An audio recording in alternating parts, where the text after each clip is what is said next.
Good morning everyone. आवाज ठीक से आ रही है सभी के पास? कंफर्म करें जरा।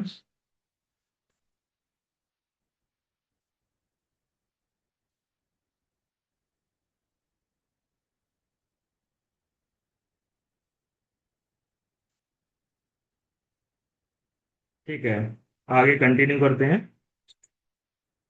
लास्ट क्लास में हमने बेसिक मेमोरी मॉडल डिस्कस किया था। इसके अंतर्गत बात की थी, टू टाइप के मेमोरी अवेलेबल थे, hard disk and RAM memory. Right, hard disk permanent memory होता है, रैम टेम्परेरी मेमोरी होता है। हार्ड डिस्क के अंदर जहाँ पर डेटा स्टोर होता है उस लोकेशन का लॉजिकली नेम रिप्रेजेंट होता है बाई यूजिंग फाइल नेम। उसी टाइप से अगर रैम मेमोरी के अंदर कोई भी डेटा स्टोर किया गया तो रैम के अंदर भी डेटा मेमोरी के अंदर ही स्टोर होगा।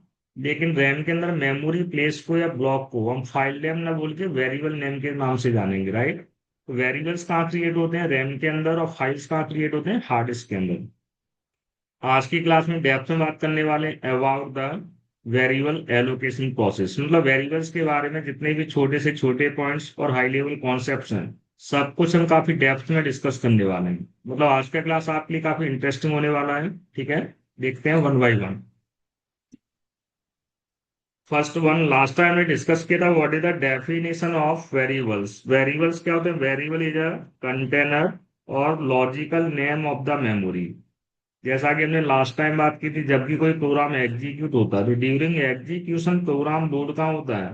As a part of RAM memory. Just beginner level पर थोड़ा सा मैं कोई रिव्यू प्रोवाइड करा अबाउट द रैम मेमोरी, जैसा कि मैंने लास्ट क्लास में भी डिस्कस किया था। रैम क्या? RAM is a physical device, लेकिन रैम के टोटली फोर लॉजिकल पार्टीशन हमने डिस्कस किए थे आपके साथ। Right, RAM is a physical device, लेकिन रैम के नंबर ऑफ पार्टीशन कितने? There are four logical partition, आपको नेम से याद होंगे। हार्ड डिस्क के केस में लॉजिकल पार्टीशन के नेम क्या होते हैं? हार्ड डिस्क के अंदर लॉजिकल पार्टीशन को हम बोलते हैं ड्राइव्स। क्या बोलते हैं? ड्राइव्स, जैसे कि C drive, D drive, E drive, like that. उसी टाइप से रैम फिजिकल मेमोरी है, लेकिन logically data different different partitions में स्टोर होता है। तो रैम के केसेस में मैंने मेनली फोर पार्टीशंस की बात की थी। आज इन पार्टीशंस को हम काफी प्रैक्टिकल वे में यूज करने वाले। रैम का वेरी फर्स्ट पार्टीशन होता है डेटा एरिया। क्या बोलते हैं इसको हम?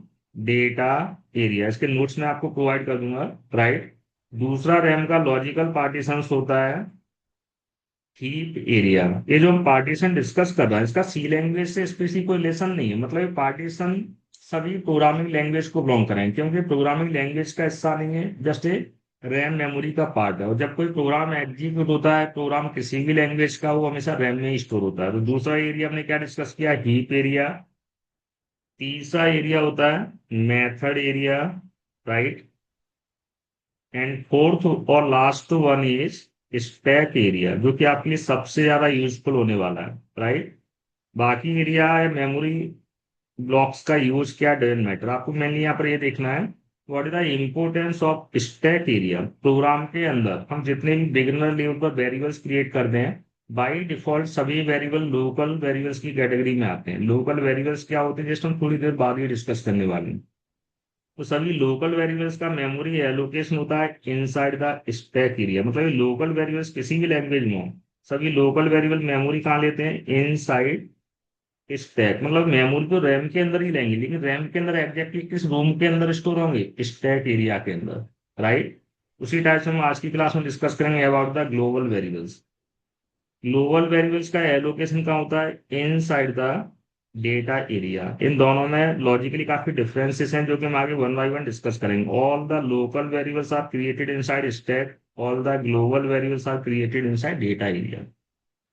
बाकी हीप एरिया और मेथड एरिया का यूज क्या है, हम आगे फ्यूचर में बात करेंगे इसके बारे में। राइट, तो थोड़ा सा मैं यहाँ पर स्टैक मेमोरी को स्पेशली हाईलाइट करूंगा। मतलब स्टेप को मैं यहाँ पर सेपरेट वे में एक्सप्लेन कर रहा हूँ। स्टेप को आगे फ्यूचर में हम कुछ इस टाइप से डायग्रामेटिकली रिप्रेजेंट करें, this is stack representation. Right, stack के केस में क्या होता है? Stack is nothing but it is series of bytes, जैसे कि first byte, second byte, third byte, fourth byte, and so on. मतलब यहाँ पर काफी चंक ऑफ बाइट्स क्रिएट होते हैं। मेमोरी के अंदर जितने भी बाइट्स होते हैं, सभी बाइट्स का यूनिक एड्रेस होता है। जैसे कि बाइट्स को आप एडिंग करो just like a house number.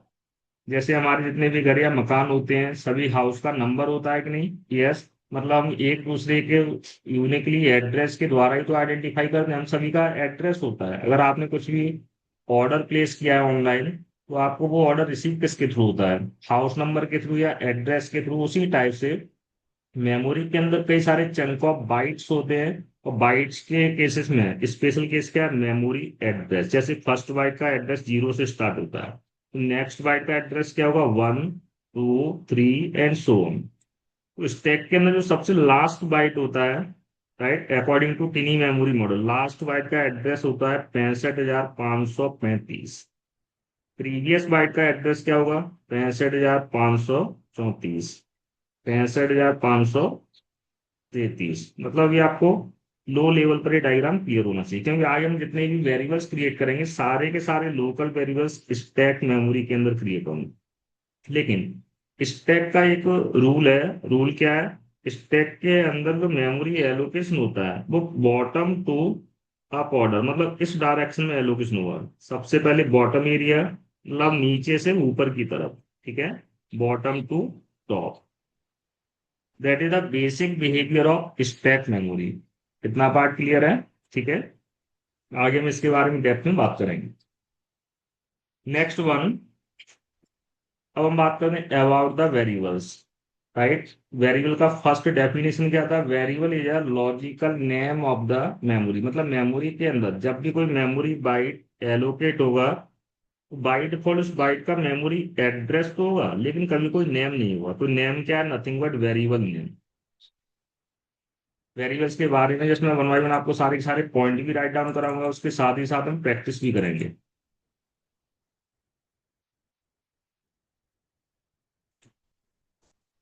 अगर आपने आज का वीडियो पूरा देखा, मतलब आज की क्लास पूरी कंप्लीट करते, तो आगे आपको सी में काफी इंटरेस्ट आने वाला। सी नहीं, फिर आपके लिए सभी लैंग्वेज काफी आसान हो जाएंगे, ठीक है। यहाँ पर हमें थ्योरी को भी कवर करना होगा। फर्स्ट वन, लास्ट टाइम ने डिस्कस किया था, what is variable. Variable is a logical name of the memory. और वेरिएबल्स का पर्पस क्या रहता है? वैल्यू या डेटा को स्टोर करना। मतलब वेरिएबल नेम को एग्जैक्टली हम अपने नेम से रिलेट कर सकते हैं। जैसे हम लोग फिजिकली तो एग्जिस्ट करते हैं, लेकिन हमारा नेम कभी फिजिकली एग्जिस्ट करता है क्या? नहीं, राइट। मतलब नेम जनरली इनविजिबल प्रोसेस होता है, लेकिन फिर भी हम एक दूसरे को यूनिकली नेम से ही तो आइडेंटिफाई करते हैं, नेम के द्वारा ही तो बुलाते हैं, राइट। उसी तरह से मेमोरी से कभी हमें कोई डेटा एक्सेस करना, मतलब घर में हमने कोई सामान कहाँ रखा है, तो हमें उस प्लेस का एग्जैक्टली नेम पता होना चाहिए। नेम ही नहीं पता हो, हम सामान को ढूंढ पाएंगे क्या? नहीं। तो इसी टाइप से जो रैम है, रैम क्या है? Like our house. रैम के अंदर जहाँ डेटा स्टोर करते हैं, उस लोकेशन को कोई ना कोई नेम असाइन कर दो। नेम क्या है? Nothing but variable naming. Variables का रोल क्या है? डेटा को स्टोर करना, इसलिए वेरिएबल्स को हम क्या बोलते हैं? Variable acts like a container. Next important property है, जब भी कोई वेरिएबल क्रिएट होता है, सभी वेरिएबल्स के साथ थ्री प्रॉपर्टी एसोसिएट होते हैं। There are three common properties, there are three common properties which is which is associated with all variables. मतलब जितने भी वेरिएबल्स होते हैं, उन सभी वेरिएबल्स के साथ थ्री प्रॉपर्टी ऑलवेज एसोसिएट होते हैं। सभी वेरिएबल का नेम होता है, सभी वेरिएबल के अंदर स्टोर क्या होता है? वैल्यू। प्लस सभी वेरिएबल्स मेमोरी में क्रिएट हो रहा है, तो जैसा कि हमने भी डिस्कस किया, मेमोरी का एड्रेस होता है, तो इसका मतलब सभी वेरिएबल्स का मेमोरी एड्रेस होता है, राइट। मतलब बिगनर लेवल पर आपके लिए थ्री प्रॉपर्टी काफी यूजफुल है। जब भी हम कोई वेरिएबल क्रिएट करेंगे, तो सभी वेरिएबल्स का नेम होगा। वेरिएबल्स का पर्पस क्या है? कोई डेटा या वैल्यू स्टोर करना, राइट। सिमिलरली वेरिएबल्स को हम यूनिकली आइडेंटिफाई कैसे करें? Based on memory address. Based on memory address. फिर से देखते हैं। सपोज हमने कोई वेरिएबल क्रिएट किया, समथिंग इंटीजर एक्स। यहाँ पर इंटीजर क्या है? डजंट मैटर, थोड़ी देर के लिए इग्नोर करो, उसके बारे में हम अभी आज की क्लास में बात करने वाले हैं। एक्स नाम का हमने कोई वेरिएबल डिक्लेयर किया, जिसके अंदर वैल्यू क्या असाइन किया है?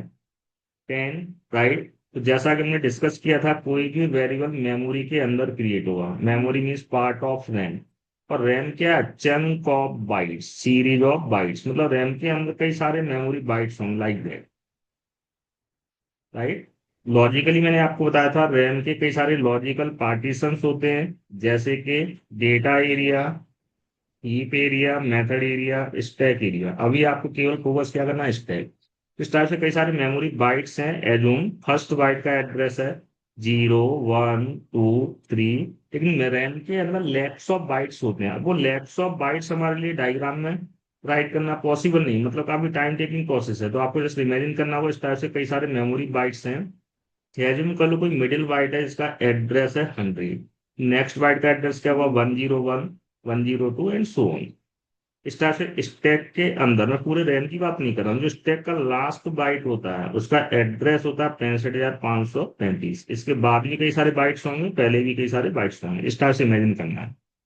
तो इस केस में हमने वेरिएबल एक्स नाम का कोई वेरिएबल क्रिएट किया, तो इसका मतलब क्या है, मेमोरी के अंदर समवेयर कोई ब्लॉक होगा, राइट। इस ब्लॉक को एडिंग कर लो, इस ब्लॉक का ऑलरेडी मेमोरी एड्रेस है समथिंग 1000, जस्ट हमने एडिंग कर लिया। इस ब्लॉक को नेम क्या असाइन हो रहा है, जस्ट एक्स। अब इस बात का भी ध्यान रखना, रियल में मेमोरी के अंदर फिजिकली कभी कोई नेम क्रिएट नहीं होता। जैसे हमारा नेम, जैसे हमने अपना फोटो बना लिया और यहाँ पर नेम लिखा हुआ है समथिंग एज राजू, तो राजू को भी बॉडी स्ट्रक्चर में लिखा होता है क्या, नहीं। मतलब नेम क्या है, लॉजिकल प्रोसेस। उसी टाइप से रैम के अंदर लॉजिकली इस मेमोरी बाइट को मैं एडिंग क्या करूंगा, जस्ट लाइक अ एक्स। उसके बाद इसमें 10 असाइन हो रहा है, तो इसका मतलब भी समझें कि 10 कहाँ असाइन होगा एग्जैक्टली। 10 रैम के अंदर या मेमोरी के अंदर एग्जैक्टली उस प्लेस पर असाइन होगा जिसका नेम एक्स है, राइट। तो एक्स में क्या असाइन हो जाएगा, जस्ट 10। इस द वे, तो इस केस में एक्स क्या है, वेरिएबल नेम, राइट। 10 क्या है, वेरिएबल वैल्यू। और हमने जो इमेजिन किया है एड्रेस 100, जिसको हम क्या बोलेंगे, मेमोरी एड्रेस। इस टाइप से जब भी हम कोई वेरिएबल क्रिएट करेंगे, हमेशा सभी वेरिएबल्स के 3 प्रॉपर्टी होंगी। अब बार बार हमें रैम या इस टाइप से मेमोरी बाइट्स दिखाने की जरूरत नहीं। जब भी हम डायग्राम बनाएंगे तो सिंपली हम एडिंग कर लेंगे, मेमोरी ब्लॉक है लाइक दिस, राइट। इस मेमोरी ब्लॉक के केस में एज्यूम कर किया मैंने, एड्रेस अगर 100 है तो एड्रेस तो कुछ भी हो सकता है जो कि हमारे लिए गेस करना पॉसिबल नहीं है, राइट। तो वन थिंग श्योर है, जो भी एड्रेस होगा 0 से लेकर 65,535 की रेंज में होगा। मतलब इस रेंज में कोई भी एड्रेस हो सकता है। इस लोकेशन को कोई नेम असाइन हुआ समथिंग एक्स, और जब इसमें 10 असाइन हुआ तो इसका मतलब ये है कि 10 एग्जैक्टली उस मेमोरी ब्लॉक में असाइन होगा जिसका नेम एक्स है। तो यहाँ पर क्या आ जाएगा 10। तो अगेन फिर से एक्स क्या है, वेरिएबल नेम। 10 क्या है इसके, इसमें वेरिएबल वैल्यू। और 100 क्या है इसके, इसमें वेरिएबल एड्रेस। मतलब ये 3 प्रॉपर्टी सभी वेरिएबल्स के साथ एसोसिएट होंगे, चाहे वो वेरिएबल आपने सी लैंग्वेज में क्रिएट किए हो या फिर किसी अदर लैंग्वेज में क्रिएट किए हो, राइट। इतना पार्ट क्लियर है सभी को। किसी भी वेरिएबल्स के टोटल नंबर ऑफ प्रॉपर्टीज कितने होते हैं, एग्जैक्टली 3 प्रॉपर्टीज, जो कि हमें रेगुलरली यूज करना है। Variable name, variable value and variable memory address, ठीक है। Next one. अब क्वेश्चन ये आता है कि सभी वेरिएबल का नेम होता है, साइज होता है, सॉरी वैल्यू होता है, एड्रेस होता है, लेकिन वेरिएबल जब रैम में क्रिएट होंगे तो रैम के अंदर स्पेस लेंगे, लेकिन किसी वेरिएबल के लिए कितना स्पेस रिक्वायर्ड होगा, मतलब साइज। किसी भी वेरिएबल का साइज क्या होगा, ये हम कैसे डिसाइड करेंगे, size in the sense 1 byte, 2 bytes, 4 byte और 400 बाइट्स, लाइक दैट। किसी वेरिएबल का साइज क्या हुआ, एक बात डिपेंड करता है वेरिएबल का डेटा टाइप क्या है। That is the main role of data type. Next one. इससे पहले मैं ये भी देखना कि जब भी हम कोई वेरिएबल प्रोग्राम में क्रिएट करते हैं तो सभी वेरिएबल्स का एक सिंटेक्स होता है। मतलब जैसे कि मैंने आपको बताया था स्टार्टिंग में ही, प्रोग्रामिंग में हम कोई भी लॉजिक या स्टेटमेंट लिख रहे हैं तो किसी सिंटेक्स के अकॉर्डिंग ही राइट करें। मतलब उसको राइट करने का जो सिंटेक्स या फॉर्मेट है वो प्रीडिफाइन होता है। जैसे इंग्लिश के अंदर जो भी हम वर्ड्स यूज करते हैं तो किस वर्ड को हमें किस ऑर्डर में लिखना है, सब्जेक्ट कहाँ आएगा, ऑब्जेक्ट कहाँ आएगा, वर्ब कहाँ आएगा, तो वो भी तो ग्रामेटिकल रूल्स होते हैं। तो इंग्लिश में जिस चीज को हम ग्रामर बोलते हैं उसी को प्रोग्रामिंग लैंग्वेज में क्या बोलते हैं, नथिंग बट सिंटेक्स। तो वेरिएबल्स को क्रिएट करने का सिंटेक्स क्या होता है, सबसे पहले हम राइट करते हैं डेटा टाइप। सबसे पहले क्या राइट करेंगे, डेटा टाइप। उसके बाद क्या आता है, वेरिएबल नेम, राइट। उसके बाद क्या आएगा, वेरिएबल वैल्यू। मतलब आपको हमेशा ये सिंटेक्स फॉलो करना है like this way. First one data type, उसके बाद वेरिएबल नेम और उसके बाद वेरिएबल वैल्यू। डेटा टाइप के प्लेसेस पर क्या आ सकता है सी लैंग्वेज के अंदर? वैसे तो कई सारे कॉम्बिनेशन ऑफ डेटा टाइप हैं, लेकिन बिगिनर लेवल पर मैं आपको जस्ट एक्सप्लेन कर रहा हूँ। अभी आपको केवल याद रखना है डेटा टाइप के प्लेसेस पर क्या डेटा टाइप यूज करेंगे, डिपेंड करेगा हम उस वेरिएबल में किस टाइप का वैल्यू स्टोर करना चाहते हैं। अगर हमें कैरेक्टर वैल्यू स्टोर करना है, मतलब सिंगल कैरेक्टर असाइन करना है, तो डेटा टाइप यूज करोगे कैर। अगर हमें कोई होल नंबर या फिर इंटीग्रल नंबर स्टोर कराना है, तो हम डेटा टाइप यूज करेंगे इंट। अगर हमें फ्लोटिंग पॉइंट नंबर स्टोर करना है, मतलब डेसिमल नंबर, फ्रैक्शनल नंबर, तो वहां पर फिर हमारे पास दो ऑप्शन है, या तो हम डेटा टाइप यूज कर सकते हैं फ्लोट या फिर डबल। मतलब डेसिमल नंबर को स्टोर करने के लिए mainly two data types available है। आगे हम नेक्स्ट यूनिट के अंदर, जब हमारा फर्स्ट यूनिट फिनिश हो जाएगा, तो वहां पर हम डेटा टाइप्स के बारे में काफी डेप्थ में डिस्कस करेंगे। अभी हमारा मेन फोकस डेटा टाइप नहीं है, अभी हमारा मेन फोकस है वेरिएबल्स, ठीक है। उसके बाद क्या आएगा, variable name. Variable name just like our name, जैसे कि कोई पर्सन है तो किसी पर्सन का नेम एक्स भी तो हो सकता है, वाई भी तो हो सकता है, लेकिन हम रियल वर्ल्ड में कभी इस टाइप के नेम यूज करते हैं क्या? नहीं। नेम हम मीनिंगफुल यूज करते हैं, जैसे कि हो सकता है किसी का नेम क्या, समथिंग एज राजू, राइट। कुछ लोग जस्ट नेम को धर्म से रिलेट करते हैं, तो हो सकता है किसी ने नेम रखा है something as Radhe Shyam, like that. Name कैसे होना चाहिए, मीनिंगफुल, मतलब चाहते तो हम लोग अपने नेम भी एक्स वाई या एबीसी स्टार से यूज कर सकते हैं, लेकिन नेम कैसे यूज करते हैं, ऑलवेज मीनिंगफुल, उसी टाइप से।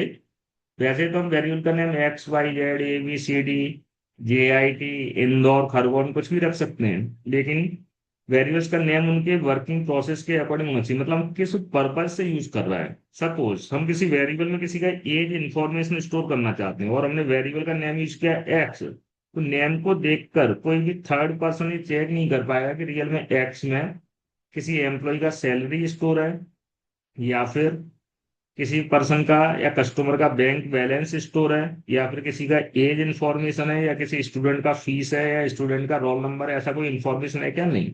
लेकिन वहीं पर अगर हम वेरिएबल एक्स एक्स के प्लेसेस पर कोई मीनिंगफुल नेम यूज करें, जैसे कि एज, तो आपको नेम देख के ही समझ में आ जाएगा कि कहीं ना कहीं हम इस वेरिएबल में in future age information store करना चाहते हैं, राइट। उसी टाइप से अगर हमने वेरिएबल का नेम यूज किया समथिंग सैलरी, तो उसका मतलब क्या है, जस्ट हमारे लिए नेम देख के ही अंडरस्टूड हो जाएगा कि कहीं ना कहीं इस वेरिएबल को यूज करने का पर्पस क्या है, just we want to store salary of the employee, right. Variable name always कैसे होना चाहिए, मस्ट बी मीनिंगफुल। मैं यहाँ पे कुछ फ्यू एग्जांपल्स राइट कर रहा हूँ, जैसे कि एज, सैलरी। वेरिएबल नेम आप अपर केस और लोअर केस किसी फॉर्म में राइट कर सकते हो, लेकिन डेटा टाइप कीवर्ड्स होते हैं वो हमेशा केस सेंसिटिव होंगे, तो जितने भी डेटा टाइप आएंगे वो हमेशा लोअर केस में आएंगे। इनके बारे में आगे बात करेंगे, ठीक है, लोअर केस। बाकी वेरिएबल नेम भी कन्वेंशंस के अकॉर्डिंग आपको लोअर केस में टाइप करना चाहिए, लेकिन ये कोई रूल नहीं है, जस्ट गाइडलाइन है, ठीक है। Next one, age, salary. इसके अलावा कोई वेरिएबल नेम हमने यूज किया, फॉर एग्जांपल जैसे कोई बैंकिंग कस्टमर है तो सभी कस्टमर का अकाउंट नंबर होता है कि नहीं, यस, हो सकता है हमने वेरिएबल का नेम यूज किया अकाउंट नंबर। हो सकता है किसी स्टूडेंट के रिस्पेक्ट में क्या यूज किया, फीस और फी। हो सकता है हमने वेरिएबल का नेम यूज किया कोर्स और कोर्स टाइटल एटसेट्रा। तो इस तरह से हमारे लिए कोई मीनिंगफुल वेरिएबल नेम यूज करना पॉसिबल। कितना पार्ट क्लियर है? ठीक है। अब आगे हम बात करते हैं, एक्चुअली वेरिएबल्स को टू कैटेगरी में डिवाइड किया है। आगे हम क्या बात करेंगे, टाइप्स ऑफ वेरिएबल, मतलब स्टार्टिंग में फ्यू थ्योरी है, उसके बाद हम प्रैक्टिकल डायग्राम के द्वारा समझने वाले हैं, ठीक है। तो वेरी फर्स्ट केस, सबसे पहले हमारा नेक्स्ट टॉपिक क्या है, types of variable. Types of variable, variables के टाइप्स कितने हैं, ठीक है। ये टॉपिक भी काफी इंटरेस्टिंग है आपके लिए। टाइप्स ऑफ वेरिएबल के अकॉर्डिंग अगर हम बात करें, जस्ट डिपेंड करेगा कि हम टाइप किस चीज के आधार पर पूछा जा रहा है, राइट। जैसे कि यहाँ मेन टॉपिक क्या है हमारा, टाइप्स ऑफ वेरिएबल। पहले आप वेरिएबल्स का पर्पस समझो। जनरली हम कोई वेरिएबल यूज कर रहे हैं, तो वेरिएबल्स के अंदर दो वेरिएबल एज्यूम कर लो, वेरिएबल वन और वेरिएबल वन के अंदर कोई वैल्यू स्टोर है 10, राइट। और इसका हमने मेमोरी एड्रेस एज्यूम कर लिया है, गैस कर लिया है समथिंग 100। उसी टाइप से हमारे पास एक और वेरिएबल है something variable two, right. Variable two का भी मेमोरी एड्रेस होगा, जैसा कि हमने डिस्कस किया सभी वेरिएबल्स के थ्री प्रॉपर्टी होते हैं, name, value, address. Variable one के अंदर क्या स्टोर है, 10, तो 10 को हम एग्जैक्टली क्या बोलेंगे, जस्ट वैल्यू, क्या बोलेंगे, वैल्यू। मतलब वेरिएबल वन में वैल्यू स्टोर है, लेकिन हमारे पास इन फ्यूचर आप देखो कुछ ऐसे भी वेरिएबल्स होंगे जो किसी नॉर्मल वैल्यू को स्टोर न करके किसी मेमोरी एड्रेस को स्टोर कर रहा है। जैसे कि वेरिएबल टू में एडमिन करो by using some syntax of process, हमने वेरिएबल वन का एड्रेस असाइन करा दिया। मतलब इसमें क्या है, 100, और 100 किसका एड्रेस है, वेरिएबल वन का। तो कहने का मतलब क्या है, इन फ्यूचर आप देखने वाले हो किसी भी वेरिएबल में टू थिंग्स स्टोर हो सकती हैं, या तो कोई भी वेरिएबल वैल्यू स्टोर कर सकता है, या फिर कोई भी वेरिएबल मेमोरी एड्रेस स्टोर कर सकता है, राइट। तो किसी वेरिएबल के अंदर वैल्यू है या एड्रेस है, इसके आधार पर सभी वेरिएबल्स को दो कैटेगरी में डिवाइड किया गया, based on types of store contents. मतलब किसी वेरिएबल के अंदर किस टाइप के कंटेंट्स स्टोर होंगे, इसके आधार पर सभी वेरिएबल्स के कितने कैटेगरी हैं, देयर आर टू कैटेगरी। या तो कोई भी वेरिएबल स्टोर क्या करेगा, सिंपल वैल्यू, या फिर मेमोरी एड्रेस। एड्रेस कैसे स्टोर करते हैं सब कुछ हम आगे देखने वाले हैं, ठीक है। जिन वेरिएबल्स के अंदर वैल्यू स्टोर करना पॉसिबल होता है, टेक्निकली उन वेरिएबल्स को बोला जाता है प्रिमिटिव वेरिएबल। क्या बोलते हैं, प्रिमिटिव वेरिएबल। और जिन वेरिएबल्स के अंदर मेमोरी एड्रेस स्टोर करना पॉसिबल है, उन्हीं वेरिएबल्स को हम टेक्निकली बोलते हैं पॉइंटर वेरिएबल, जो कि सी का सबसे डिफिकल्ट पार्ट माना जाता है। पॉइंटर वेरिएबल मतलब पॉइंटर एक ऐसा टॉपिक है जो ज्यादातर इजीली समझ में नहीं आता है, ठीक है, लेकिन आपके लिए काफी आसान होने वाला है। अगर आपको ऑलरेडी कोई सी पढ़ चुका है, उससे आप बात करोगे सी में सबसे डिफिकल्ट टॉपिक क्या है, तो आपको यही सुनने को मिलेगा, पॉइंटर। जनरली लोगों को समझ में ही नहीं आता है, ठीक है। तो यहाँ पर मैं बात कर रहा हूँ, कोई भी वेरिएबल स्टोर क्या करेगा, इधर वैल्यू और मेमोरी एड्रेस, राइट। तो इसके बिहाफ पर फाइनली वेरिएबल्स के कितने टाइप हैं, टू टाइप्स, वैल्यू टाइप और just we can say address type. तो ये तो आपको समझाने के लिए, लेकिन जिनमें वैल्यू स्टोर होता है उन वेरिएबल्स को हम क्या बोलते हैं, प्रिमिटिव वेरिएबल। ऑलरेडी हम राइट करवा चुके हैं, फिर से राइट करना आपके लिए, जैसे आपको बार बार सुनोगे तो याद हो जाएगा। प्रिमिटिव वेरिएबल, और दूसरा टाइप हमने क्या बताया, पॉइंटर वेरिएबल। प्रिमिटिव वेरिएबल क्या स्टोर करेंगे, वैल्यू और नंबर्स, और पॉइंटर वेरिएबल्स क्या स्टोर करेंगे, मेमोरी एड्रेस। अब क्वेश्चन ये है कि सर हमें कैसे पता लगेगा कि कोई भी वेरिएबल पॉइंटर है या प्रिमिटिव है। तो जस्ट कैसे पता लगेगा, ये बात उसके सिंटेक्स पर डिपेंड करेगा। अभी हमने थोड़ी देर पहले सिंटेक्स लिखवाया था, तो किसी भी वेरिएबल को डिक्लेयर करने का सिंटेक्स क्या होता है, थोड़ी देर पहले ही हमने राइट किया। सबसे पहले क्या आता है, डेटा टाइप, राइट। उसके बाद क्या आता है, वेरिएबल नेम। फिर से रिपीट कर रहा हूँ, डेटा टाइप, शॉर्टकट यूज कर रहा हूँ, डेटा टाइप, उसके बाद क्या था, वेरिएबल नेम, और देन वैल्यू। यही सिंपल सिंटेक्स यूज किया है। उसी टाइप से जो पॉइंटर वेरिएबल्स होंगे उनको भी डिक्लेयर करने का सिंटेक्स ऑलमोस्ट सिमिलर है। सबसे पहले क्या आएगा, डेटा टाइप, और उसके बाद क्या आएगा, वेरिएबल नेम। ओनली डिफरेंस किस बात का है, अगर डेटा टाइप और वेरिएबल नेम के बीच में स्टार का यूज किया गया है, राइट, तो इस केस में हम इस वेरिएबल को पॉइंटर वेरिएबल बोलेंगे। मतलब स्टार को ही एग्जैक्टली सी लैंग्वेज के अंदर पॉइंटर के नाम से जाना जाता है। थोड़ा सा ही हाई लेवल ऑपरेशन हो सकता है, लेकिन इसको हम आगे काफी डेप्थ में कवर करेंगे, ठीक है। सिमिलरली अगर स्टार नहीं है तो उसको हम सिंपली क्या बोलेंगे, प्रिमिटिव वेरिएबल्स। तो बिगिनर लेवल पर स्टार्टिंग में हमारे जो 10 to 15 लेक्चर्स होंगे उसमें हम पॉइंटर की बात नहीं करेंगे, केवल हम किसकी बात करने वाले हैं, ओनली प्रिमिटिव वेरिएबल्स। मतलब बिगिनर लेवल पर सबसे पहले हमें प्रिमिटिव वेरिएबल्स के साथ फैमिलियर होना बहुत जरूरी है। That is the first thing. इतना बात क्लियर है। जैसे कि एग्जाम्पल राइट कर रहा हूं, हमने राइट किया समथिंग इंटीजर एज।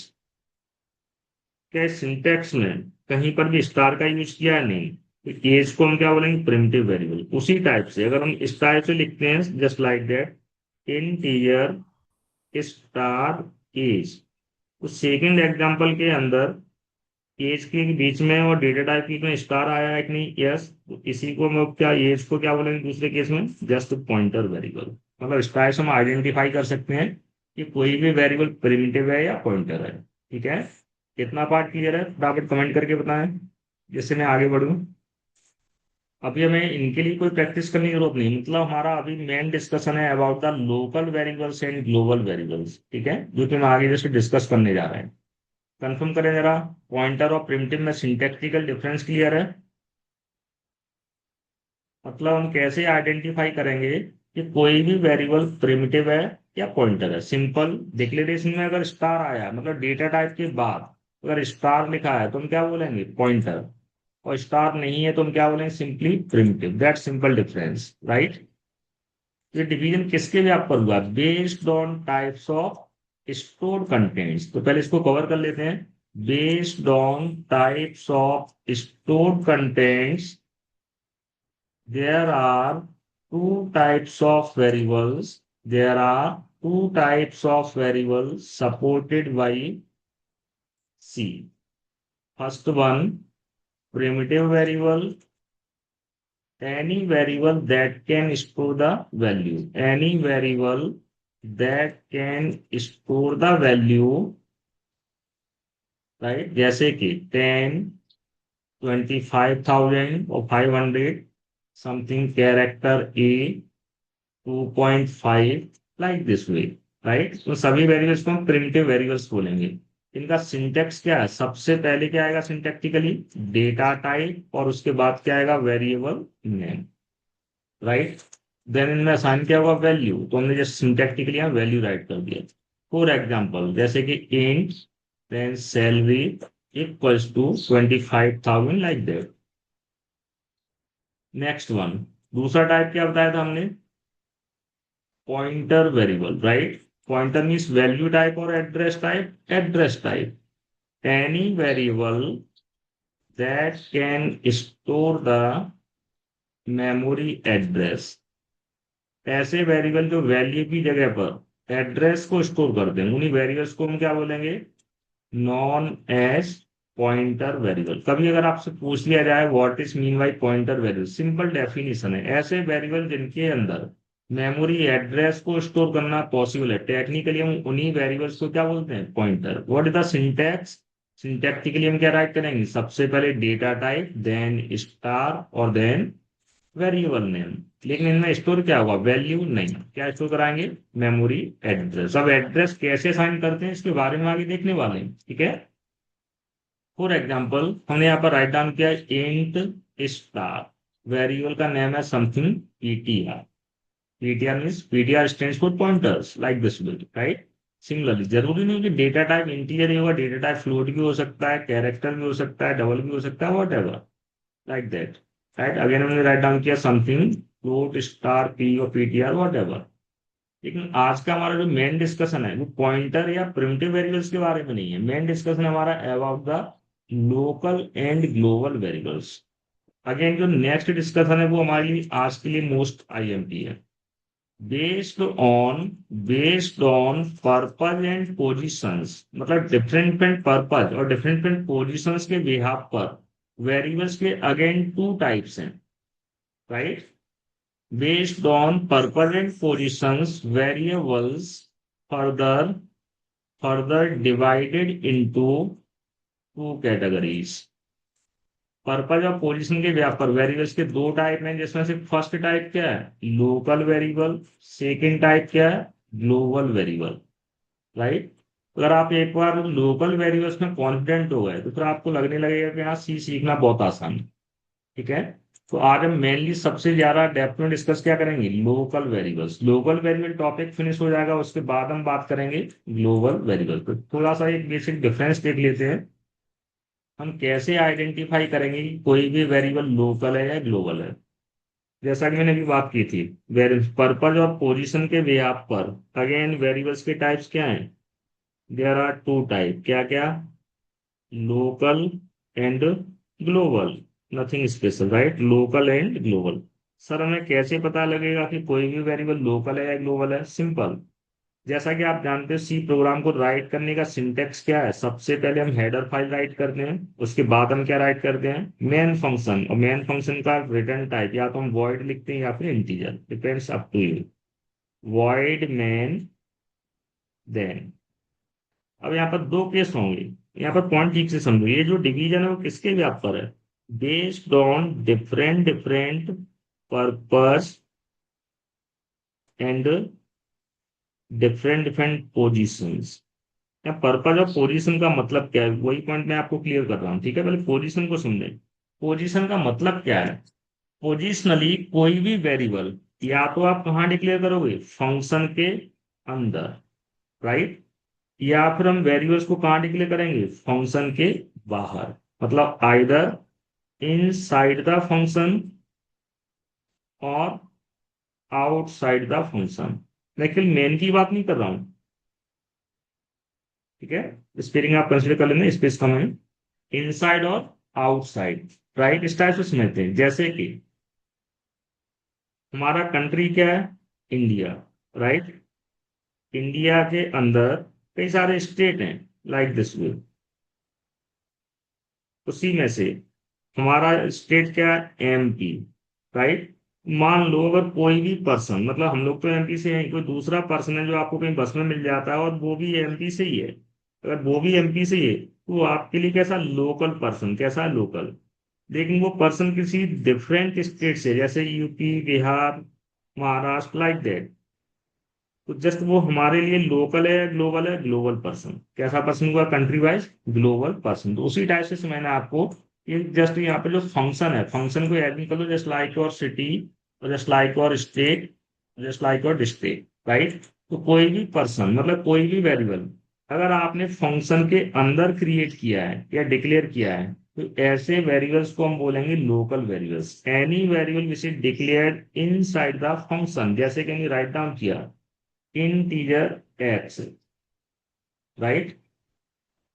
अगर हम सिंटैक्टिकली बात करें, इसमें स्टार नहीं है, तो एक्स को हम प्रिमिटिव बोलेंगे कि नहीं है, तो इसका मतलब बाय नेचर एक्स क्या स्टोर करेगा, वैल्यू। लेकिन अगर हम स्कोप के व्याप पर बात करें, इसको कहाँ डिक्लेयर किया, पोजिशनली कहाँ है, पोजिशन का मतलब है इनसाइड, आउटसाइड और इनसाइड, या तो फंक्शन के अंदर या फंक्शन के बाहर, that is the meaning of position, right.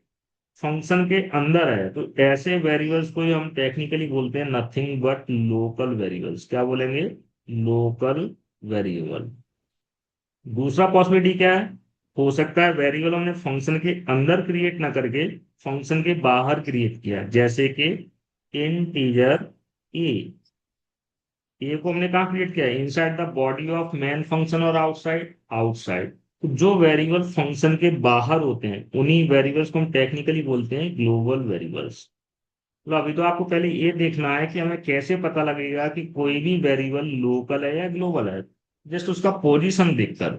Positionally function के अंदर है तो लोकल और फंक्शन के बाहर है तो ग्लोबल, ये सारे पॉइंट में भी आपको लिखवाऊंगा अभी। Sir what is mean by purpose, यहाँ पर्पस का क्या मतलब है, राइट, सिंपल है। एक छोटे एग्जांपल से देखते हैं। जैसे कि मान लो हम आपका ही एग्जांपल ले रहे हैं, जस्ट लाइक योर हाउस, मतलब आपका घर बना हुआ है, घर के अंदर कई सारे रूम्स अवेलेबल हैं, राइट। One second.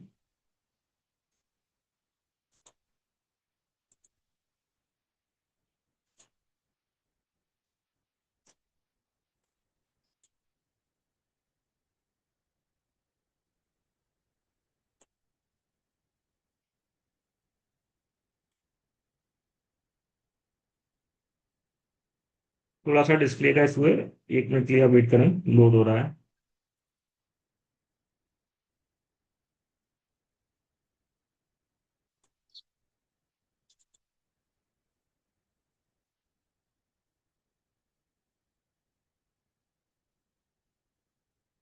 जैसे कि मैं आपके हाउस का एग्जांपल दे रहा हूँ, जैसे हमारे घरों में एक ही रूम होता है, कई सारे रूम होते हैं, कई सारे रूम्स, राइट। लेकिन सभी के घर में एक मेन हॉल भी होता है जहां पर टीवी, सोफा, सब कुछ रखा होता है, राइट। उसी टाइप से हम थोड़ा रिलेट करते हैं तो आपके लिए आसान हो जाएगा। जैसे कि मैं बात कर रहा था अबाउट द योर हाउस, तो हाउस के केस में कई सारे रूम्स अवेलेबल हैं, तो उसी में से कोई बेडरूम है, क्या है, बेडरूम, मतलब आपका पर्सनल रूम है या स्टडी रूम है। अगर आप चाहते हो कि कोई भी थिंग्स फिर आपके लिए विजिबल हो, मतलब घर में 5 मेंबर्स हैं, लाइक दैट, तब कोई भी थिंग सभी मेंबर्स के, मतलब या तो सिंगल मेंबर के लिए अलाउ करो या सभी मेंबर्स के लिए। मान लो स्टडी से रिलेटेड जो मटेरियल है वो आपको बिलोंग करा, तो आप उसको कहाँ रखोगे, स्टडी रूम में। तो स्टडी रूम का मान लो तो ताला है, की है, चाबी है, वो आपके पास है। वो थिंग्स केवल किसी सिंगल पर्सन के लिए विजिबल, लेकिन आप चाहते हो कि थिंग्स कोई भी यूज कर सके, तो उसको हम कहाँ रखते हैं, मेन हॉल में, मतलब घर के अंदर जो मेन हॉल है, यहाँ पर टीवी लगा हुआ है, सोफे रखे हुए हैं, लाइक दैट, ये सबके लिए एक्सेसिबल होता है, person one, person two, person three, like that. Purpose का मतलब क्या है? अगर किसी वेरिएबल का एक्सेस केवल एक ही फंक्शन को देना चाहते हो तो उसको हम डिफाइन करेंगे लोकल। अगर हम किसी वेरिएबल का एक्सेस सभी फंक्शन मतलब सभी मेंबर्स के लिए अलाउ करना चाहते हैं तो उसका हम टाइप लेंगे ग्लोबल। तो यहाँ पर पर्सन का मतलब क्या है? Just like a function. तो अभी जस्ट हम बिगिन कर रहे हैं, इसलिए आपको ऐसा लग रहा है कि हम इन फ्यूचर केवल मेन फंक्शन से डील करेंगे, जबकि ऐसा नहीं है। फ्यूचर में आप देखने वाले हो किसी भी सी प्रोग्राम के अंदर एक से ज्यादा फंक्शन पॉसिबल है। जैसे एग्जांपल के लिए मैंने कोई फाइल क्रिएट किया a.c, यहाँ पर दो फंक्शन है एग्जाम्पल पर्पज से, void m1, राइट। एक और फंक्शन है void m2, right, like this way. अगर आप चाहते हो कि वेरिएबल केवल m1 के अंदर ही एक्सेस हो, मतलब m1 के बाहर कोई दूसरा बंदा उसको एक्सेस ना कर सके, तो ऐसे वेरिएबल्स को आप लोकली डिक्लेयर करोगे inside body of m1। For example x का डिक्लेरेशन अगर हमने m1 फंक्शन के अंदर लिखा है तो m1 के बॉडी के अंदर हम x को कहीं भी एक्सेस कर सकते हैं। जैसे हमने यूज किया print F value of x, output क्या आएगा? अभी हमारा आउटपुट में कोई इंटरेस्ट नहीं है, लेकिन मैं ये जानना चाहता हूँ यहाँ पर x को डिक्लेयर कहाँ किया है? m1 के अंदर, और हम एक्सेस भी कहाँ कर रहे हैं? m1 के अंदर, वैलिड। अगर हम इस वेरिएबल को m1 के बाहर एक्सेस करेंगे तो विजिबल होगा क्या? नहीं। अगर हम यहाँ यूज करते हैं something print F, short form use कर रहा हूँ, ठीक है, प्रिंटफ एक्स, ये वैलिड होगा इनवैलिड? Clearly invalid. क्या आएगा इसके इसमें? Compile time error. मतलब लोकल वेरिएबल्स का बिहेवियर और नेचर क्या होता है? उनको केवल हम उसी फंक्शन में एक्सेस कर सकते हैं जिस फंक्शन के अंदर डिक्लेयर किया है।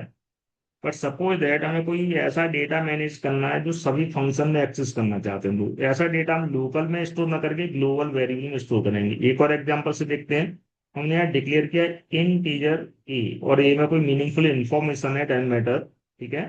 तो आप जानते हैं यहाँ पर ए फंक्शन के बाहर है, तो ए को हम क्या बोलेंगे in that case? Global variables, right.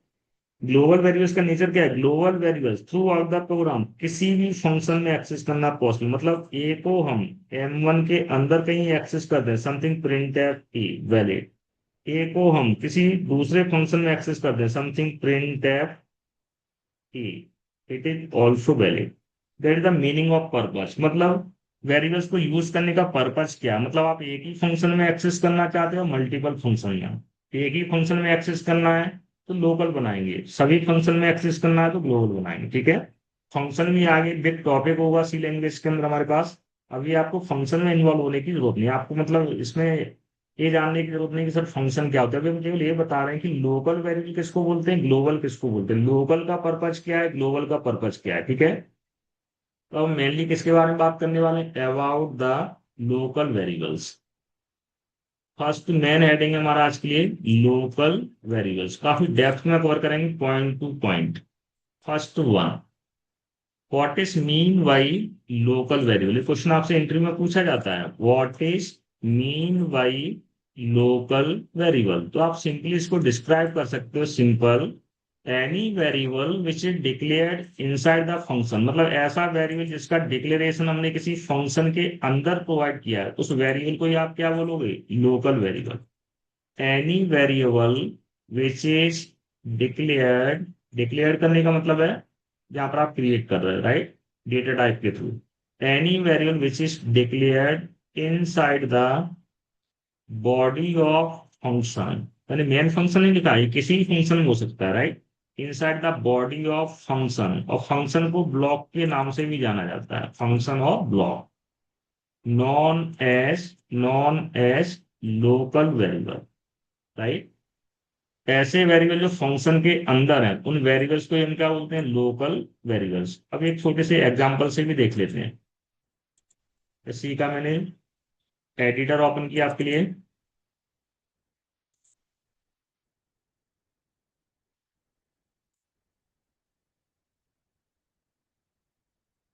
Right. Last time ने जो प्रोग्राम सेव किए थे उनके नेम क्या थे? Demo 1, demo 2, demo 3, like that. तो अभी तक हम 24 प्रोग्राम कवर कर चुके हैं। नेक्स्ट प्रोग्राम है हमारा डेमो 25.c। पूरा कोड एकदम जीरो लेवल से राइट पे दिखा रहा हूँ, राइट करके देखते हैं, ठीक है। सबसे पहले हम क्या राइट करते हैं? Header file, again same header files, stdio.h कौन u.h, मतलब हेडर फाइल्स का यूज क्या है, इसका थोड़ा सा आइडिया बता देता हूँ। जैसे आपने इन फ्यूचर कोई फंक्शन यूज किया, प्रिंट है या फिर CLR SCR, तो कोई भी फंक्शन हेडर फाइल के अंदर होता है, तो हमें कंपाइलर को बताना होता है कि आप जो फंक्शन यूज कर रहे हो किस हेडर फाइल में, तो हम जो फंक्शन यूज कर रहे हैं अभी, या तो वो stdio.h के अंदर होंगे या फिर conio.h के अंदर होंगे। हेडर फाइल की सेपरेट टॉपिक है प्री प्रोसेसर, उसके अंदर हम काफी डेप्थ में कवर करेंगे, राइट। इसलिए अभी हमें जस्ट इग्नोर करने की जरूरत है। आप देख सकते हैं यहाँ पर हमने एक वेरिएबल डिक्लेयर किया, अभी हम जेनरिक नेम यूज कर रहे हैं, साधारण नेम XYZ लाइक दैट। लेकिन बाद में हमने यही नेम मीनिंगफुल यूज करें, जैसे कि age, salary, account number, customer name, address like that. इस केस में राइट डाउन क्या है, इंटीजर एक्स।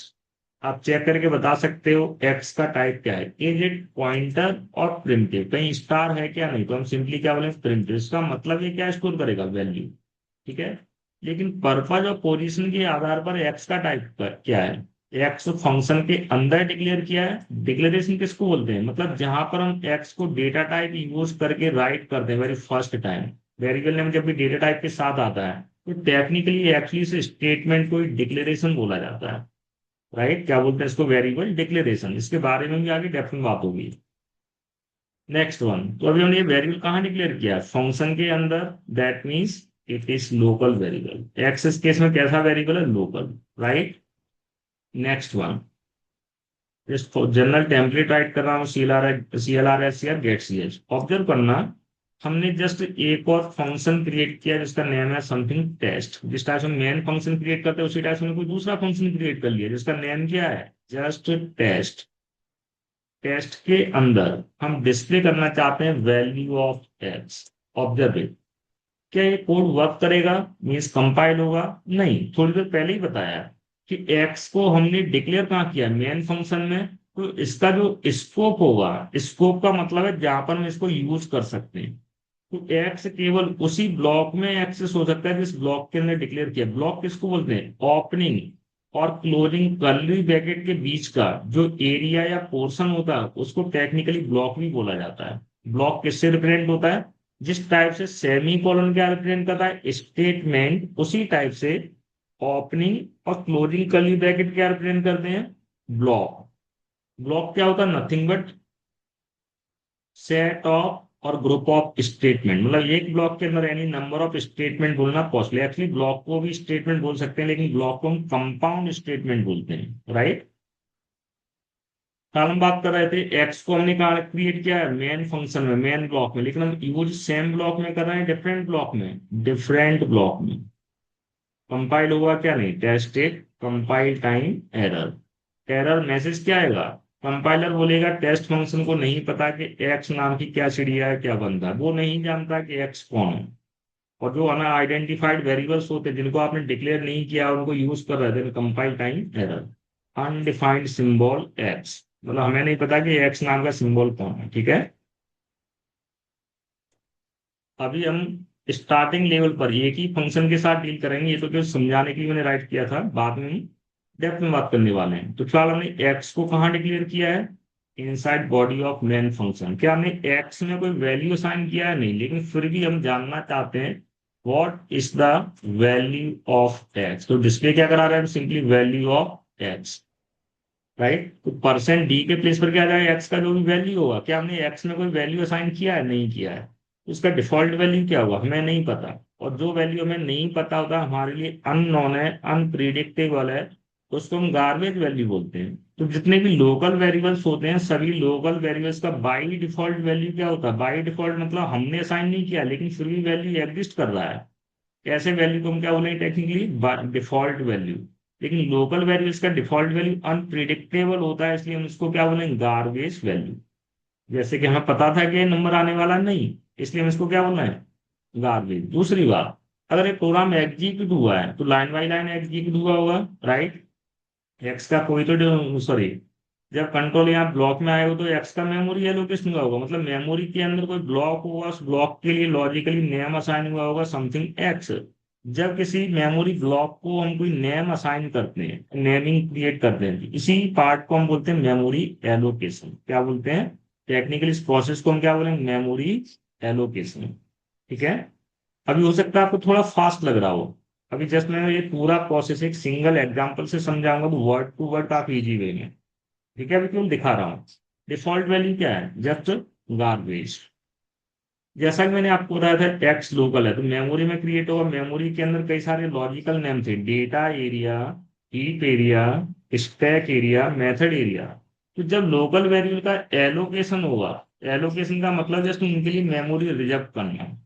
जब मेमोरी रिजर्व होगा तो मेमोरी कहाँ रिजर्व होगा, किस पार्टीशन में, डेटा एरिया में, हीप एरिया में, मेथड एरिया में, या स्टैक में, स्टैक एरिया के अंदर।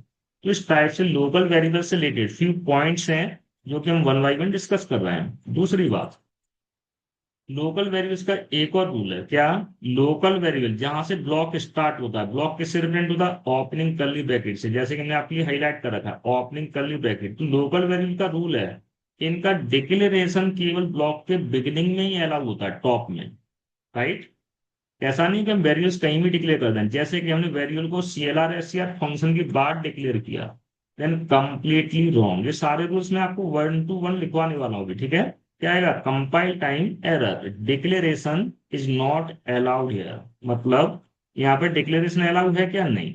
लेकिन अगर यही डिक्लेरेशन सीएलआर एससीआर के पहले लिख देते हैं, now fine there is no error, कोई एरर है क्या, नहीं। राइट। तो ये भी एक रूल है, वेरिएबल डिक्लेरेशन कहाँ अलाउ होता है, टॉप ऑफ द ब्लॉक, और ब्लॉक किससे रिप्रेजेंट होता है, opening and closing curly bracket से। फिर से देखें जरा, इस पूरे एरिया को हम ब्लॉक बोल सकते हैं कि नहीं, यस। ब्लॉक के बिगिनिंग में मैंने फिर से राइट किया int Z, is it valid declaration और इनवैलिड, तो चेक करो ये डिक्लेरेशन अपने ब्लॉक के टॉप में है कि नहीं, ब्लॉक के जस्ट बिगिनिंग में ही तो है, तो अब जेड का डिक्लेरेशन वैलिड है। अभी केवल एक क्विक ओवरव्यू दे रहा हूँ, सब कुछ हम पॉइंट टू पॉइंट डिस्कस करेंगे, कोई एरर आया है क्या, नहीं। तो वेरिएबल्स का रूल क्या है, वेरिएबल डिक्लेरेशन केवल ब्लॉक के टॉप में अलाउ होता है। एक बार कोई नॉन डिक्लेरेटिव स्टेटमेंट आ गया, जिसको हम टेक्निकली एग्जीक्यूटिव स्टेटमेंट बोलते हैं, उसके बाद डिक्लेरेशन डायरेक्टली कभी अलाउ नहीं होगा, ठीक है। नेक्स्ट वन,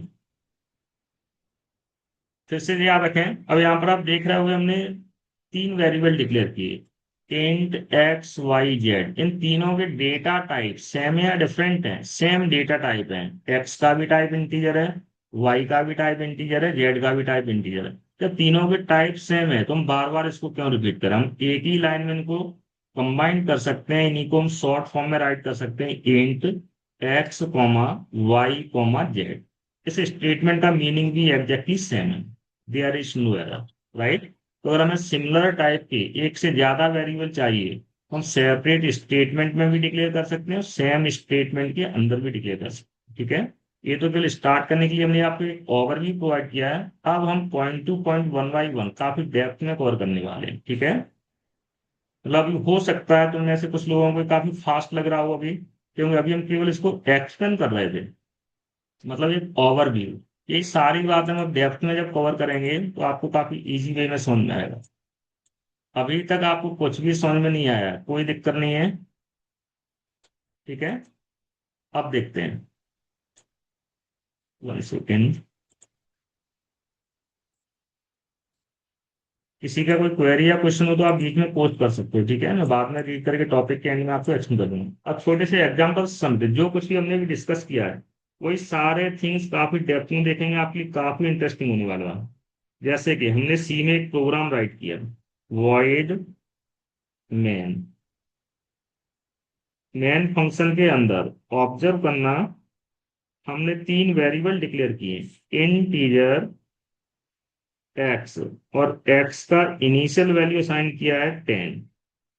एक और स्टेटमेंट है इंटीजर वाई, वाई का इनिशियल वैल्यू असाइन किया है 20। टेस्टिंग पर्पज से एक और वेरिएबल डिक्लेयर कर रहे हैं सेपरेटली, जेड, और जेड का इनिशियल वैल्यू है 30। राइट। उसके बाद हम प्रिंटफ के द्वारा एक्स वाई जेड के वैल्यूज को डिस्प्ले करा रहे हैं। Right, printf.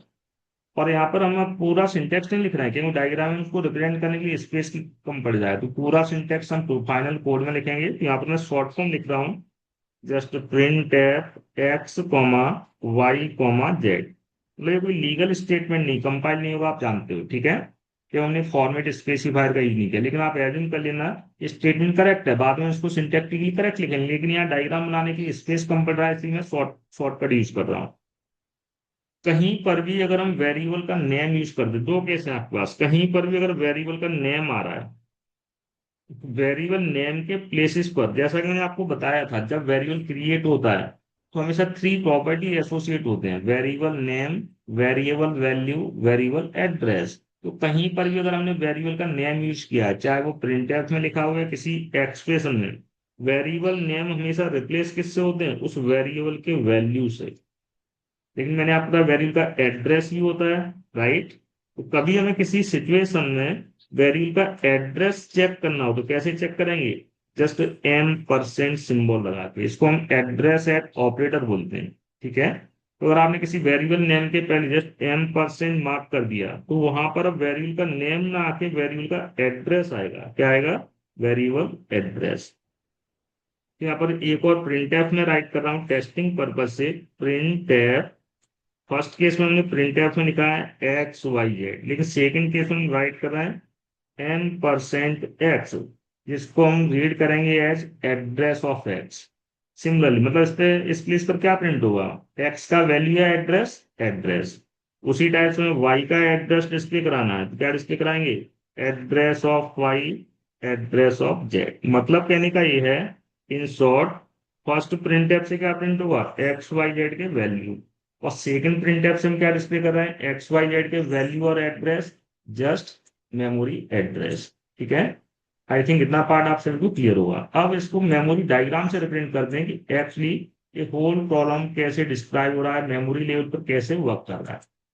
आपको बताया था जब भी कोई प्रोग्राम एग्जीक्यूट होता है तो उसके अंदर कोई भी जो मैसेज है या आउटपुट है वो कहाँ डिस्प्ले होता है, रैम के अंदर, कीबोर्ड के अंदर, मॉनिटर के अंदर, मॉनिटर के अंदर, राइट। तो आउटपुट पर्पज से मैं समवेयर यहाँ पर डिजाइन क्या कर रहा हूँ, this is output device monitor, जिससे जब ये प्रोग्राम एग्जीक्यूट होगा तो मेरे लिए आपके लिए आउटपुट दिखाना पॉसिबल होगा।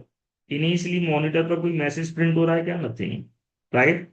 और एज्यूम कर लो एग्जीक्यूशन स्टार्ट होने वाला है, तो इस पूरे प्रोग्राम में कितने लोकल वेरिएबल हैं, 3 लोकल वेरिएबल्स। जैसा कि मैंने आपको बताया है, लोकल वेरिएबल्स का मेमोरी में एलोकेशन कहाँ होता है, रैम के अंदर, लेकिन रैम के किस पार्टीशन में, top of the stack, right. अभी मैं पॉइंट समझा रहा हूँ बाय यूजिंग एग्जाम्पल, उसके बाद इन्हीं पॉइंट्स में आपके लिए लिखवा दूंगा। तो अब मुझे पूरा मेमोरी या स्टैक दिखाने की जरूरत नहीं, तो जस्ट एज्यूम कर लो रैम के अंदर कोई पार्टीशन है जिसको हम क्या बोल रहे हैं, जस्ट स्टैक, क्या बोलेंगे, लॉजिकली स्टैक। मतलब सी लैंग्वेज को समझने के लिए ये डायग्राम आपके लिए सबसे ज्यादा यूजफुल और इंपॉर्टेंट होने वाला है, मोस्ट इंपॉर्टेंट डायग्राम, ठीक है। दूसरी बात, हमने जो वेरिएबल डिक्लेयर किया उनका टाइप इंटीजर है, तो मेमोरी के अंदर इंटीजर टाइप के वेरिएबल 16 बिट कंपाइलर में 2 बाइट का स्पेस लेते हैं। इनको कितने स्पेस की जरूरत होती है, 2 बाइट्स, राइट। तो जस्ट डायग्राम के अकॉर्डिंग मैं यहाँ पर स्टैक में 2 2 बाइट के ब्लॉक एज्यूम कर रहा हूँ। मतलब ये जो कोई ब्लॉक मैंने राइट किया है इसको एज्यूम कर लेना, इसका टोटल साइज कितना है, 2 bytes, 2 bytes, 2 bytes, and again 2 bytes, like that. Memory के अंदर तो थाउजेंड और लैक्स ऑफ बाइट्स होंगे, तो सभी बाइट्स तो डायग्राम में हम दिखा नहीं सकते, राइट। तो एज्यूम कर लो इसके नीचे भी फ्यू बाइट्स हैं जो कि एज्यूम कर लो ऑलरेडी रिजर्व्ड हैं, पहले से ही मतलब किसी दूसरे वेरिएबल के लिए एलोकेट हो चुके हैं। मतलब इसको आप एज्यूम कर लो just like a hotel, hotel के अंदर स्टार्टिंग फ्यू रूम्स हैं जो ऑलरेडी बुक हो चुके हैं, राइट। इसके बाद टॉप में जितने भी रूम्स हैं ये सारे रूम्स अभी फ्री हैं, मतलब हम इनको बुक कर सकते हैं। जैसे होटल में सभी रूम का नंबर होता है उसी टाइप से मेमोरी के अंदर बाइट का एड्रेस होता है, और एक बाइट का एक ब्लॉक का हम साइज एज्यूम कर रहे हैं किस, मतलब यहाँ पर इसको हम क्या बोलेंगे, this is first byte, this is second byte, तो दोनों बाइट्स मिलके कितना स्पेस लेंगे, 2 बाइट्स। मतलब 2 2 बाइट का हमने एक ब्लॉक एज्यूम कर लिया है। जैसे कि मैंने आपको बताया था स्टार्टिंग एड्रेस 0 होता है, लास्ट एड्रेस 65,535 होता है। इमेजिन कर लो बीच में कोई मेमोरी बाइट है जिसके मतलब इस बाइट का एड्रेस है, फर्स्ट बाइट का एड्रेस है 100, तो सेकंड बाइट का एड्रेस का 101। तो यहाँ पर हमें केवल फर्स्ट बाइट का एड्रेस हाईलाइट करने की जरूरत है, दैट इज 100, अगर 2 बाइट का ब्लॉक है तो नेक्स्ट ब्लॉक का एड्रेस होगा 102 समवेयर, जो कि रिजर्व है। तो प्रीवियस ब्लॉक का एड्रेस क्या हुआ, 98, मतलब 2 2 बाइट के ब्लॉक एज्यूम कर रहा हूँ, 96, 94। अभी आपको समझ में नहीं आ रहा तो इस डायग्राम को आप just रट सकते हो। मतलब एड्रेसिंग हमेशा इस टाइप से अप्लाई करना है, किसके लिए, इंटीजर के लिए। मतलब 2 2 बाइट के मेमोरी ब्लॉक्स हैं। कितना क्लियर है? मतलब एज्यूम कर लो होटल के अंदर जो रूम है, उस रूम में 2 बेड पड़े हुए हैं। कितने बेड हैं? 2 बेड्स। Like this way. अब इस प्रोग्राम को एग्जीक्यूट करना स्टार्ट कर दें। यहाँ से आपके लिए भी डायग्राम काफी मीनिंगफुल और इंटरेस्टिंग होने वाला है। मतलब प्रोग्राम देखा जाए तो एकदम सिंपल और साधारण है, लेकिन इसी एग्जाम्पल में आपको बहुत सारी नई चीजें देखने को मिलेंगी। मतलब कोई सी लैंग्वेज अगर कई बार पढ़ चुका है, 1 टाइम 2 टाइम या 3 टाइम्स, उन लोगों के लिए भी केवल इस छोटे से एग्जाम्पल में बहुत कुछ नया सीखने को मिलने वाला है। ठीक है, स्टार्ट करते हैं। जैसा कि आपको बताया था, एग्जीक्यूशन हमेशा कहाँ से स्टार्ट होता है, beginning of the main function. तो सबसे पहले कंट्रोल कहाँ आएगा, मेन फंक्शन के हेडर में, दिस प्लेस, यहीं से तो एग्जीक्यूशन स्टार्ट होता है। तो जैसे ही एग्जीक्यूशन स्टार्ट होगा, मेमोरी के अंदर एक्स वाई जेड का कोई एलोकेशन होगा क्या, नहीं, राइट। अभी कंट्रोल एग्जैक्टली कहाँ है, header of the function. Local, question ये है कि जितने भी लोकल वेरिएबल्स हैं, मेनली आपसे क्या क्या क्वेश्चन पूछे जाते हैं वो सुन लो पहले। पूछा जाएगा किसी वेरिएबल का साइज क्या है, साइज क्या है उसके डेटा टाइप पर डिपेंड करता है। पूछा जाएगा वेरिएबल्स का एलोकेशन कब होता है, डी एलोकेशन कब होता है, वेरिएबल्स का डिफॉल्ट वैल्यू क्या होता है, वेरिएबल किस मेमोरी में क्रिएट होते हैं। लोकल वेरिएबल्स की बात करें, लोकल वेरिएबल्स कहाँ क्रिएट होंगे, स्टैक के अंदर। तो जो मैंने मेमोरी डायग्राम बनाया है इस हुआ, इसको हम टेक्निकली क्या बोलेंगे, स्टैक डायग्राम और स्टैक मेमोरी। ठीक है, और स्टैक एरिया ऑफ रैम, क्योंकि पूरा रैम तो बनाना पॉसिबल नहीं है। अभी कोई वेरिएबल एलोकेट हुआ है क्या, नहीं। अब जैसे ही मैं लाइन बाय लाइन एग्जीक्यूट करूंगा, कंट्रोल कहाँ जाएगा, inside body of main function. जैसे ही कंट्रोल मेन फंक्शन के बॉडी में जाएगा, इसको हमने मार्क किया सीक्वेंस नंबर 2, क्योंकि आप जानते हैं code line by line read होता है। आप इस टाइप समझो, अगर आपके पास कोई लेटर है, मतलब गवर्नमेंट से हो सकता है या किसी जॉब से आपके लिए अपॉइंटमेंट लेटर आया, तो जब आप लेटर रीड करते हो तो top to bottom line by line ही तो रीड करते हैं। तो उसी टाइप से प्रोग्राम का भी यही नेचर है। जब कोई प्रोग्राम एग्जीक्यूट होता है तो operating system line by line execute करता है। मतलब पूरा प्रोग्राम एक साथ कभी एग्जीक्यूट नहीं होता, लेकिन ये पूरी प्रोसेस इतनी फास्टली परफॉर्म होती है कि हमें ऐसा लगता है कि पूरा प्रोग्राम एक साथ एग्जीक्यूट हो गया है, जबकि ऐसा नहीं है। Internally statement by statement execution होता है। ठीक है, नेक्स्ट। अभी कंट्रोल कहाँ आ चुका है, मेन फंक्शन के बॉडी में। तो ऑब्जर्व करो, जो कर्ली ब्रैकेट है इसको हम ब्लॉक बोलते हैं कि नहीं, यस। तो अब कंट्रोल डायग्राम के अकॉर्डिंग ब्लॉक के अंदर है बाहर है, अंदर है।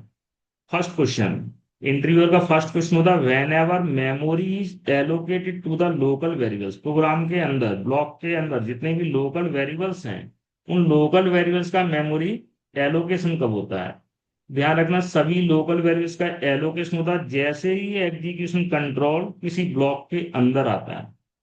तो अभी कंट्रोल मेरे अकॉर्डिंग कहाँ है, इन साइड द ब्लॉक, मतलब स्टेटमेंट नंबर 2 के अकॉर्डिंग, सीक्वेंस नंबर 2 के अकॉर्डिंग। जैसे ही ब्लॉक में आएगा, अब यहाँ से मेरे क्वेश्चन स्टार्ट होते हैं। ठीक है, आपको लगता है पूरा प्रोसेस इजी है, तो मेरे आंसर देना है। अगर कंट्रोल इस लाइन पर है तो बता सकते हो मेमोरी में कितने वेरिएबल्स का एलोकेशन हो चुका हुआ, केवल एक्स का या एक्स वाई जेड तीनों का। मतलब कंट्रोल अभी यहाँ पर है, ध्यान रखना, दिस प्लेस। तो अभी एलोकेशन किसका हुआ है, एक्स और x Y Z all. Same time पर मैं आपको चला के भी दिखाने वाला हूँ, जैसा कि मैंने प्रॉमिस किया था। जो कुछ भी एक्सप्लेन कर रहा हूँ इसको हम डायग्राम के मतलब सी एडिटर में भी होल प्रोसेस को बहुत अच्छे लेवल से देखने वाले हैं, जिससे हमें कोई कंफ्यूजन ना हो। मतलब जो कोड हमने डायग्राम में लिखा है एग्जैक्टली सेम कोड हम यहाँ पर टाइप कर रहे हैं, integer X Y and Z. ठीक है, बाद में जब प्रिंटफ के द्वारा मैं आउटपुट डिस्प्ले कराऊंगा तो प्रीवियस आउटपुट मैसेज ना आए, इसलिए मैं CLR या CR यूज कर लेता हूँ। उसके बाद हम डिस्प्ले क्या करा रहे हैं, value of x Y z. Value display कराने के लिए, देन लाइन चेंज करने के लिए स्लैश एन का यूज किया है, एक्स वाई जेड। तो आप गैस कर सकते हो इस प्रिंटफ से क्या प्रिंट हो जाएगा, एक्स वाई जेड का वैल्यू। उसी टाइप से हमें एक्स वाई जेड का एड्रेस प्रिंट करना है। तो एड्रेस को प्रिंट करने के लिए हम क्या यूज करेंगे, डायरेक्टली वेरिएबल नेम नहीं, वेरिएबल नेम के साथ एम्परसेंड ऑपरेटर। तो इस सिंटेक्स से क्या लिखा हूं, हमें वेरिएबल एक्स का memory address, then address of y, address of z. लेकिन यहाँ पे थोड़ा सा आपको केयरफुल रहना है। क्या? जो परसेंट डी है, डी के द्वारा पॉजिटिव और नेगेटिव दोनों नंबर प्रिंट होते हैं, लेकिन जो एड्रेस होता है, एड्रेस हमेशा पॉजिटिव होता है। तो इसलिए एड्रेस को प्रिंट करने के लिए परसेंट डी के प्लेस पर हम यूज करने वाले परसेंट यू। क्या यूज करोगे? Percent you. यू का फुल फॉर्म होता है अनसाइंड। अनसाइंड का मतलब नंबर विदाउट साइन। कोई भी नंबर है, अगर नंबर के साथ कोई साइन लगा हुआ है तो साइन पॉजिटिव भी हो सकता है, साइन नेगेटिव भी हो सकता है। अगर नंबर विदाउट साइन है तो वो कभी नेगेटिव हो सकता है नहीं, ऑलवेज पॉजिटिव होगा। तो एड्रेस पॉजिटिव होता है, इसलिए हम परसेंट यू का यूज करें। ठीक है, अभी के लिए इसको याद कर लेना। बाद में आउटपुट स्क्रीन को देखने के लिए हम क्या यूज करेंगे? गेट सी एच। सेम एग्जाम्पल है, राइट। अब हम इस कोड को लाइन बाई लाइन एग्जीक्यूट करने वाले हैं। ऑब्जर्व करना, देखो, एग्जीक्यूशन कंट्रोल सबसे पहले डायरेक्टली ब्लॉक में गया है या पहले हेडर में गया है? मेन फंक्शन के हेडर में, मतलब ब्लॉक के अंदर है क्या? नहीं। तो इसका मतलब क्या है? अभी ना ही एक्स का कोई एलोकेशन हुआ है, ना ही वाई का एलोकेशन हुआ है, और ना ही जेड का कोई एलोकेशन हुआ है, right. Next one. Sir confirm करो कैसे पता कि एलोकेशन हुआ है कि नहीं? तो इसके लिए आपको सिंपली क्या करना है? डीबग ऑप्शन में जाना है। ठीक है, अगर आप टर्बोसी कंपाइलर यूज करो, डीबग में जाओगे। डीबग के अंदर क्या? वॉचेज। आप देख रहे हो क्या लिखा हुआ है? वॉचेज। वॉचेज के नीचे जैसे आप वॉचेज पर क्लिक करो, क्या मिलेगा? Add watch. जिसका शॉर्टकट की क्या? Control F7। लेकिन मैंने कल भी आपको बोला था, इस शॉर्टकट की दिख तो रहा है लेकिन वर्क नहीं करता है। ठीक है, तो इसलिए आपको क्लिक ही करना होगा। एड वॉच पर क्लिक किया तो यहाँ पर आप वो वेरिएबल नेम टाइप कर दो जिसका वैल्यू आप चेक करना चाहते हो, कंफर्म करना चाहते हो कि उसका एलोकेशन हुआ है या नहीं हुआ है। तो हमारे पास 3 वेरिएबल्स हैं, तो हम तीनों वेरिएबल का अगर हम करंट स्टेटस जानना चाहते हैं, मतलब किसी वेरिएबल का एलोकेशन हुआ है या नहीं हुआ है, और अगर एलोकेशन हुआ है तो उसका वैल्यू क्या है, तो उन वेरिएबल्स का नेम राइट करना है। तो सबसे पहले मैंने ऐड क्या करा लिया? एक्स। उसी टाइप से फिर से वाई को भी ऐड कराना है, तो अगेन डीबग को क्लिक करोगे, then watches, then add watch, right.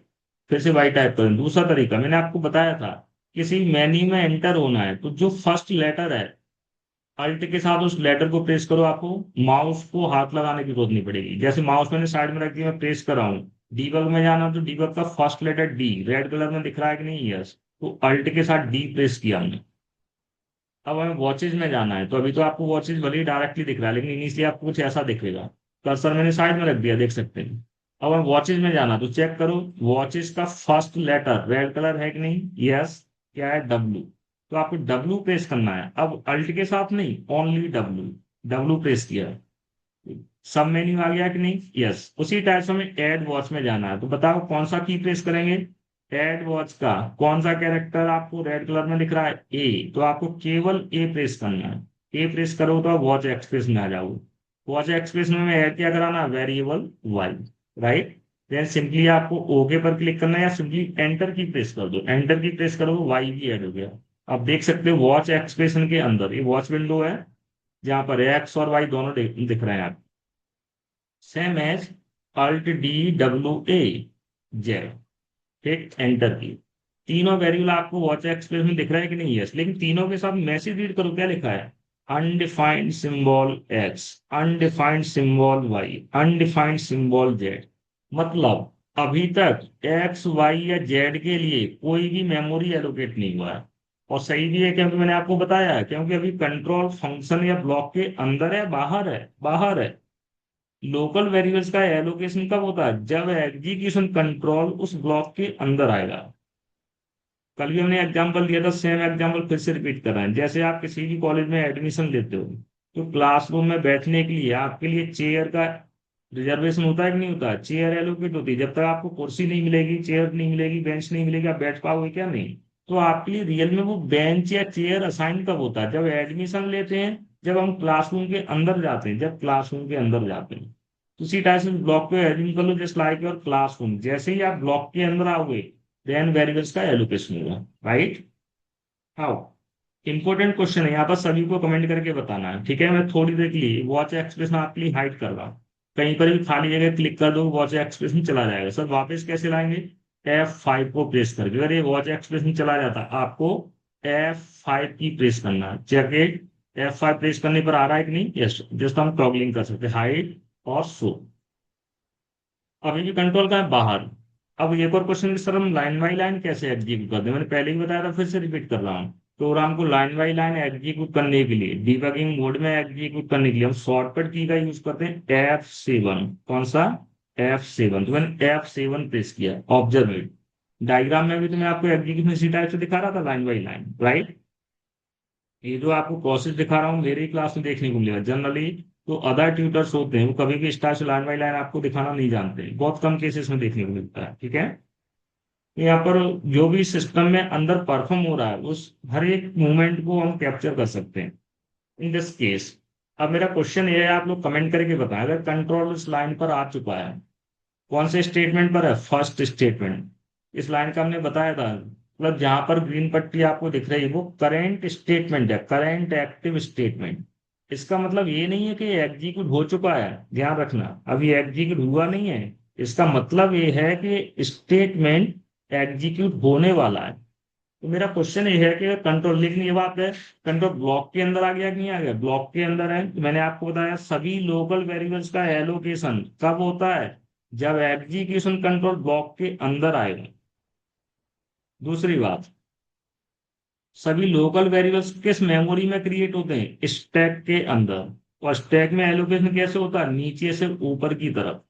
नीचे से ऊपर की तरफ। तो नीचे से ऊपर की तरफ जो हमने एड्रेसिंग किया है, उस प्लेस हमने एज्यूम कर लिया जो रिजर्व्ड है, पहले से फुल है। जस्ट हमने एज्यूम कर लिया 100 वाला प्लेस या रूम खाली है, 98 वाला रूम खाली है, 96 वाला रूम खाली है। तो सबसे पहले एलोकेशन एक्स का होगा, तो एक्स को 100 वाला प्लेस मिल जाएगा। देन वाई का एलोकेशन होगा, राइट, वाई को 98 वाला प्लेस मिलेगा। देन जेड का एलोकेशन होगा, जेड को 96 वाला प्लेस मिलेगा। तो एड्रेस क्या वो बात का मैटर है? मैं तो ये जानना चाहता हूँ आपसे, कमेंट करके जरूर बताएं अगर आपको लगता है कि आपको सब कुछ समझ में आ रहा है। स्पेशली मैं ये क्वेश्चन उन लोगों से पूछ रहा हूँ जो सी को ऑलरेडी पढ़ चुके हैं कहीं से भी। अगर आपका साथ वाला कोई भी कहीं से भी पढ़ चुका है, कितना भी अच्छा पढ़ चुका है, उससे क्वेश्चन जरूर पूछना, तो आपको समझ में आ जाएगा आप इस क्लास में क्या सीख रहे हो, ठीक है? क्वेश्चन क्या है हमारा? अभी कितने वेरिएबल्स मेमोरी में एलोकेट हो चुके हैं, स्पेस ले चुके हैं? ओनली एक्स और x Y Z all. Comment करके बताएं, ओनली एक्स और x Y Z all. 1 minute का वेट कर रहा हूं, ठीक है? उसके बाद मैं इसको डिस्क्राइब करूंगा।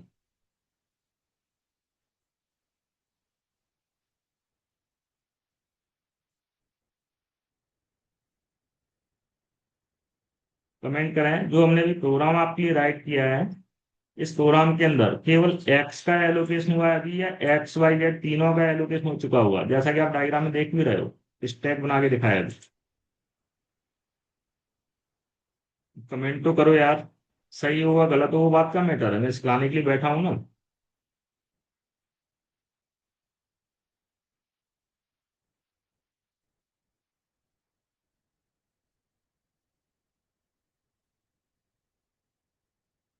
स्पेशली उनको कमेंट जरूर करना है, या वो अपने आप से क्वेश्चन जरूर करें जो किसी और जगह से सी ऑलरेडी पढ़ चुके हैं या पढ़ रहे हैं, ठीक है? जैसा कि मैंने आपको बताया, ये क्लास आपके लिए बाकी क्लासों से कैसे स्पेशल है अब आपको पता लगेगा। ठीक है, सभी का आंसर क्या है सर? ओनली एक्स, टोटली गलत है। ठीक है, ध्यान रखिए आपका आंसर टोटली गलत है। और ये आपका ही आंसर नहीं, जो सी 10 बार पढ़ चुके होंगे वही वो लोग भी यही आंसर करेंगे, राइट? तो पहले इस पूरे डायग्राम को समझें, उसके बाद में एक्चुअल मीनिंग समझा रहा हूँ, ठीक है? फिर से देखें जरा,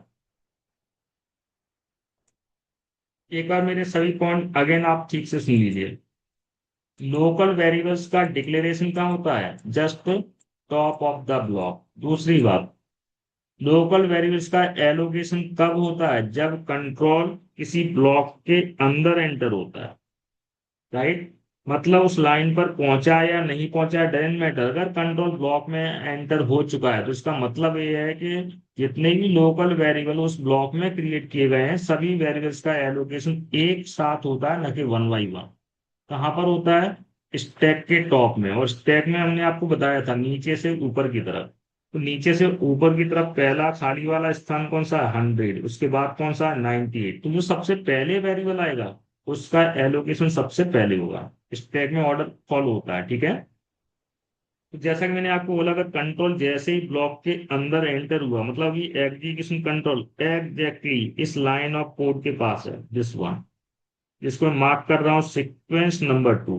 मेरे अकॉर्डिंग अभी सारे वेरिएबल्स क्रिएट हो चुके हैं, नॉट ओनली एक्स। दूसरी बात, स्टैक के अंदर जो भी मेमोरी है उसका एलोकेशन हुआ हो या ना हुआ हो, लेकिन वहां पर डेटा तो पहले से ही कुछ ना कुछ तो होगा। तो भैया भले ही एलोकेशन नहीं हुआ है, 100 में क्या वैल्यू है वो हमारे लिए जस्ट क्वेश्चन मार्क है। 98 में क्या वैल्यू, वो हमारे लिए क्वेश्चन मार्क है। आपको याद होगा कल मैंने आपके ग्रुप में एक अपने यूट्यूब का लिंक शेयर किया था, मैंने आपको बोला था इस वीडियो को आप जरूर देखें। जो अभी मैं डायग्राम बनवा रहा हूँ सब कुछ मैंने कल के वीडियो में उसमें दिखाया था। ठीक है, क्लास खत्म होने के बाद एक बार उस वीडियो को जरूर देखना, तो आपको विजुअली काफी अच्छा लगेगा। मतलब मैंने कही है कि अगर हमने क्वेश्चन मार्क लिखा है तो प्लेस अभी भले ही अनरिजर्व्ड है, लेकिन वहां पर वैल्यूज क्या है वो हमारे लिए अननोन है। अननोन है, और अननोन वैल्यू को हम क्या बोलते हैं, गार्बेज वैल्यू। क्या बोलते हैं, गार्बेज, जो कि कुछ भी हो सकता है, anything, zero, non zero, positive, negative, like that. अगर कंट्रोल इस लाइन ऑफ कोड पर है तो अभी सबसे पहले एलोकेशन किसका हुआ है, एक्स का। तो जो टॉप 100 प्लेस है वो हमने एज्यूम के लिए एक्स के लिए रिजर्व हो गया, मतलब उस प्लेस का एक नेम क्रिएट हो गया, एक्स।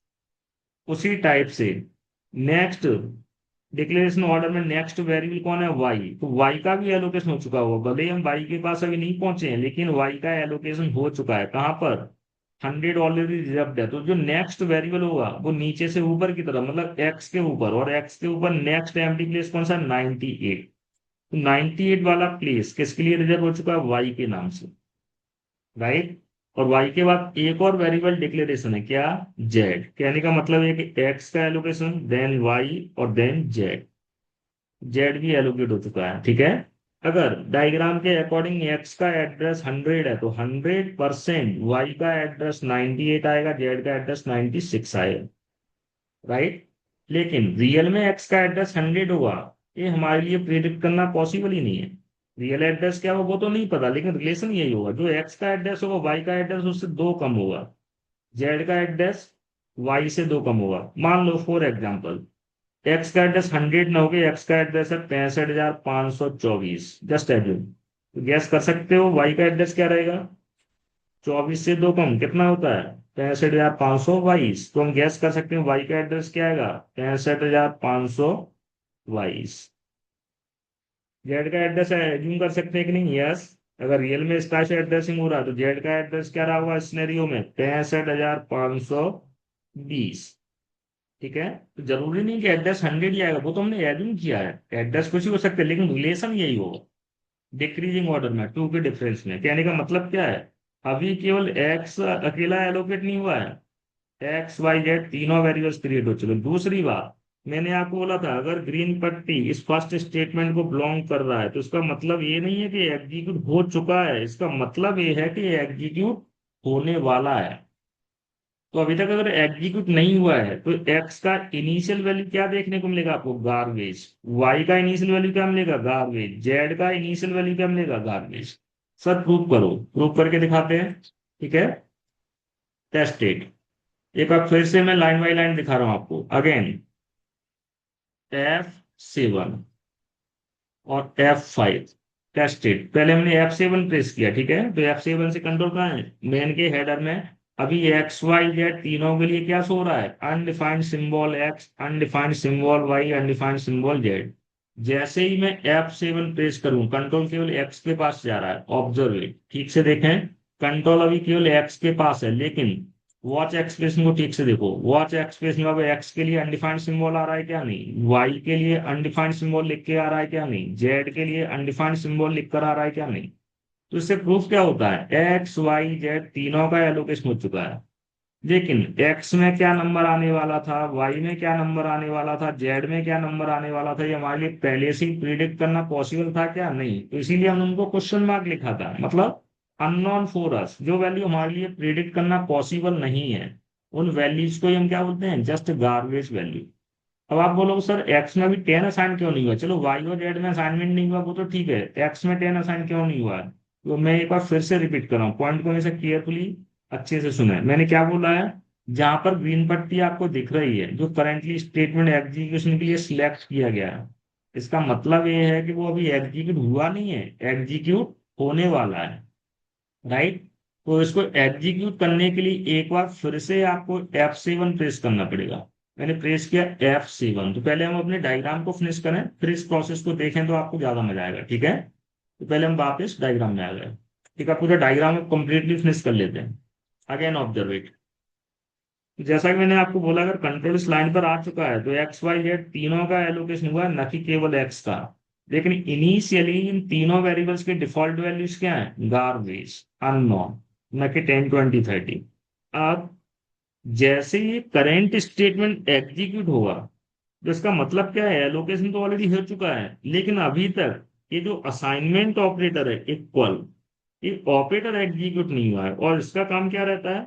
जस्ट लॉजिकली ये वैल्यू 10x में स्टोर हो जाएगा। इसका मतलब समझें, अगर लिखा है x इक्वल टू 10, अगर ये ऑपरेशन जैसे ही एग्जीक्यूट हुआ तो इसका मतलब है ये 10 उस बॉक्स में जाके स्टोर हो जाएगा जिसका नेम x है। तो x के अंदर नया वैल्यू क्या आ जाएगा? सिंपली 10। और किसी भी बॉक्स के अंदर एक बार में आप एक ही ऑब्जेक्ट रख सकते हो। जैसे मान लो सेल फोन का कोई बॉक्स आया, उसमें एक ही तो सेल फोन रखना पॉसिबल है, क्योंकि स्पेस ही लिमिटेड है, राइट। तो कहने का मतलब क्या है? जब हम किसी वेरिएबल के अंदर नया वैल्यू असाइन करते हैं, ओल्ड वैल्यू रिप्लेस हो जाता है। तो प्रीवियस वैल्यू जो गार्बेज था, अब वो गार्बेज वैल्यू मतलब क्वेश्चन मार्क रिप्लेस किससे हो गया? 10 से। अगर ये स्टेटमेंट परफॉर्म हो चुका है तो इमीडिएटली एक्स में 10 असाइन हो चुका होगा। और कंट्रोल कहाँ जाएगा? On the next statement. और नेक्स्ट स्टेटमेंट क्या? वाई, जिसको मार्क कर रहे हैं सीक्वेंस नंबर 3, राइट। उसी टाइप से जैसे ही कंट्रोल नेक्स्ट स्टेटमेंट के पास आएगा, तो इसका मतलब ये नहीं है कि वाई का एलोकेशन होगा। वाई का एलोकेशन तो ऑलरेडी हो चुका है पहले से। जैसे ही स्टेटमेंट फिनिश होगा, कंप्लीट होगा, इसका मतलब है एक 20 उस लोकेशन में असाइन हो जाएगा जिसका नेम वाई है। तो सिमिलरली वाई का भी गार्बेज वैल्यू रिप्लेस किससे हो जाएगा? 20 से। तो वॉच एक्सप्रेशन के अंदर आपको क्लियरली स्टेटस दिखेगा भी, जब ये लाइन टू लाइन एग्जीक्यूट हुआ तो उसके अकॉर्डिंग एक्स और वाई में चेंजेस भी दिखेंगे आपको, ठीक है। मतलब अभी अगर ये स्टेटमेंट एग्जीक्यूट हो चुका है तो वाई में 20 स्टोर हो चुका है, कंट्रोल कहाँ जाएगा? On the next statement. Next statement के पास मतलब जेड के पास। और जेड वाला स्टेटमेंट एग्जीक्यूट होने वाला है, भी एग्जीक्यूट हुआ नहीं है, तो इसका मतलब जेड में अभी भी गार्बेज है, लेकिन एक्स में क्या आ चुका है? 10। वाई में क्या आ चुका है? 10। उसी टाइप से जब एक करंट स्टेटमेंट एग्जीक्यूट हुआ तो इसके अकॉर्डिंग 30 किसमें साइन हो जाएगा? उस मेमोरी ब्लॉक में जिसका नेम लॉजिकली जेड है, राइट। तो जेड में नेक्स्ट वैल्यू क्या आ जाएगा? जस्ट 30। तो इसका मतलब जेड का भी गार्बेज वैल्यू 30 से रिप्लेस हो चुका है, राइट।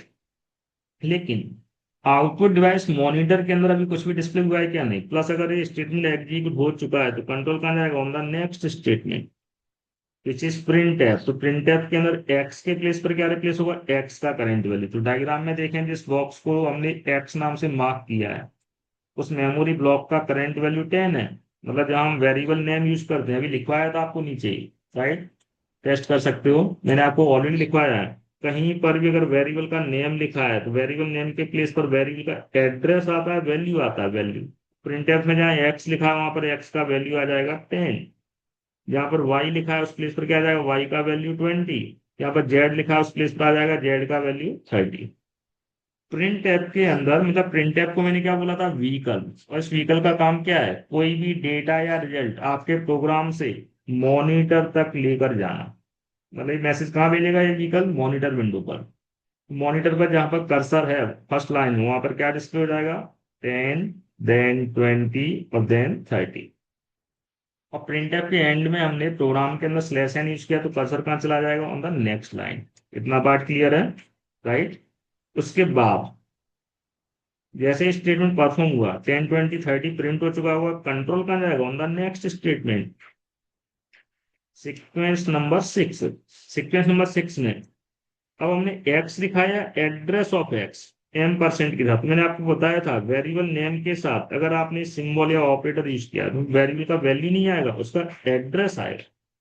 तो डायग्राम के अकॉर्डिंग हमने एक्स का एड्रेस एलिंग किया 100, तो 100 प्रिंट होगा। और अगर रियल में एक्स का एड्रेस 65,535 है तो एड्रेस ऑफ एक्स के प्लेस पर क्या रिप्लेस होगा? 65,500, सॉरी 24 लिखा है मैंने, 65,524।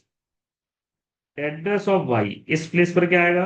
अब ध्यान रखना, जब आप यही प्रोग्राम आप अपने सिस्टम में रन करोगे वैल्यू सेम आएंगी, लेकिन एड्रेस आपके सिस्टम में और मेरे सिस्टम में सेम आएंगे इसकी कोई गारंटी नहीं है, क्योंकि एड्रेस अनप्रिडिक्टेबल है।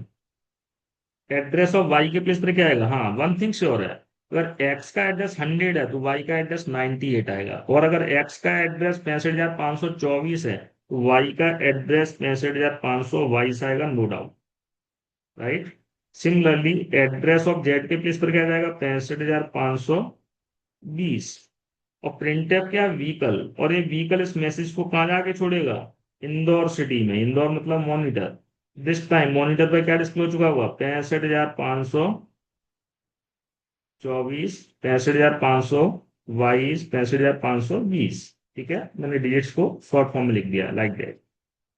उसके बाद अभी पूरा खत्म नहीं हुआ है, कंट्रोल कहाँ जाएगा, कुछ भी एग्जीक्यूट होने की बचा है क्या, नहीं, कंट्रोल कहाँ जाएगा, आउटसाइड द मेन फंक्शन। जैसे ही कंट्रोल मेन फंक्शन के बाहर जाएगा, मतलब ब्लॉक के बाहर, मैंने आपको बताया था लोकल वेरिएबल्स का एलोकेशन कब होता है, जब कंट्रोल ब्लॉक में आता है, उसी टाइप से इनका मेमोरी डी एलोकेशन कब होगा, मतलब ये कब मरेंगे, कब डाई होंगे, कब किल होंगे, जब कंट्रोल उस ब्लॉक के बाहर जाएगा। कहने का मतलब ये है कि जब आप क्लासरूम के अंदर आए तो आपके लिए कुर्सी का अरेंजमेंट हुआ, कुर्सी रिजर्व हो गई, कि मतलब इस पर आप ही बैठोगे। लेकिन जब आपका क्लास ओवर हो जाता है, क्लासरूम से बाहर जाते हो, तो कहीं ना कहीं वो कुर्सी आप घर में साथ में ले जाओगे, वहीं छोड़ के जाओगे, वहीं छोड़ के, तो उसी कुर्सी पर नेक्स्ट डे कोई और बैठ सकता है कि नहीं बैठ सकता है, बैठ सकता है। मतलब अब जैसे ही, मतलब आपके लिए वो कुर्सी तब तक रिजर्व था जब तक आप रूम के अंदर थे, जैसे ही रूम के बाहर गए इमीडिएटली वो कुर्सी आपके लिए अनरिजर्व हो गई। इसका मतलब क्या है, मतलब यहाँ पर एक्स का डीएलोकेशन हो जाएगा, वाई का डीएलोकेशन हो जाएगा, जेड का डीएलोकेशन हो जाएगा, फिर से क्या आने लगेगा,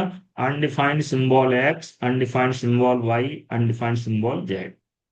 इतना प्रोसेस क्लियर है। एक बार प्रैक्टिकली देखते हैं तो आपके लिए और इंटरेस्टिंग रहेगा थोड़ा।